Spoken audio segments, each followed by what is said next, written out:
The next technique in the Kenpo Karate for Kids curriculum is wrist escape. This one's going to show up in the blue stripe level. So this one's going to follow after that fourth technique, the striking technique, in which this case it would be the glancing fist here, where we've added the second step, we clear down with that cross punch and chamber. So the next step we have with this wrist escape, again, it's going to be a wrist grab, and it's going to be the right wrist. It was the right wrist last time, but it was a cross grab. So the instructor's right hand is grabbing on the student's right hand.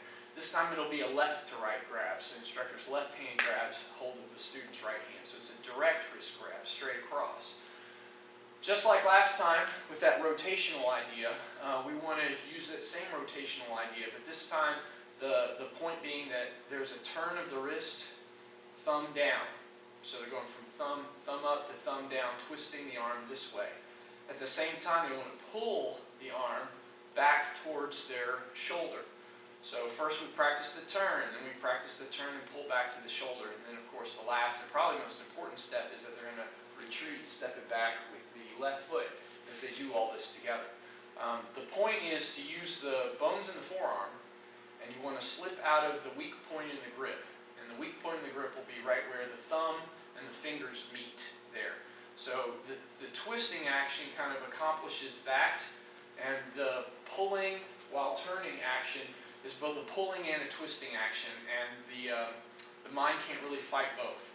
I'll have a student first try and twist out. Well, I can hold their arm, they're not going to be able to twist. Then I'll have them try and pull out, and they can't pull out either. It only works when they put it all together. They have to both twist and pull and step, and even a little kid can slip out of a really tight grip from an adult if they slip those forearm bones right out of the grip, right where the index fingers and the thumb meet. There, that's the weak point in the grip.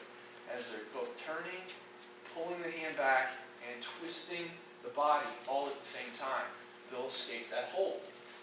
That's why it's called wrist escape. Now, as soon as they escape that hold, they're going to follow up with a quick back fist because they're loaded for it, right?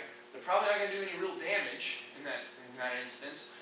If it's an adult that's grabbing hold of them, they may not even have enough reach to reach anything worth hitting with a back fist, but they'll at least be free from that escape. So if they can, they'll do a back fist back towards the head, back towards the temple. Technique will teach it that way to do the back fist, followed immediately by the run, getting out of there as quick as they can here. For self-defense measures, of course, when we're practicing it, we'll practice it with the back fist too. But more realistically, if it is an adult, I'll encourage the kids when they're doing this technique to open their hands up and let that back fist become what we call a finger flick, right? Which is a bad way to do a back fist. I'm always telling them, keep your fist closed. The whole point of a back fist is that the arms relax, but the fist is tight here. And you're flicking it out like you're popping a towel. That's the back fist. Well, that same motion, if you do relax the fist here and the fingers come loose, if you actually hit a hard target like the skull with your fingers coming open, you're going to break your hand. You're going to break your fingers. But if you flick the fingers towards the eyes, that's a pretty effective strike that way, and it's fast. And it gives them some extra reach. Back fist will reach that far. Finger flick adds a little distance to that as well. So I'm in a self-defense scenario, and that's part of what they're learning. Classically, we'll teach it with the outward back fist because that way it's safe to practice. But self-defense-wise, I encourage them to at least know, and I'll talk a little bit about the primary targets in this particular technique as well. At least the primary target, there's two of them. There's always below the waist, there's a primary target, and above the waist, primary target. Primary target is guaranteed to get a response, regardless of how far the scales are tipped in the favor of the attacker. No matter how big they are, what their pain tolerance is, or their strength level is by comparison. Above the hips, if you hit the eyes, the fingers go into the eyes. Doesn't matter how tough that dude is, he can't see when fingers go in his eyes. There's no natural protection for that. So, even a little bitty kid, if they can slip their hands out and flick the fingers into the eyes, can cause a lot of damage there. Certainly enough to guarantee a response that then they can run and get away. And that's how we teach this self-defense wise, is to escape and finger flick in a real situation against an adult and a run. For the sake of it being safe where we practice, I'll give them a back fist strike instead.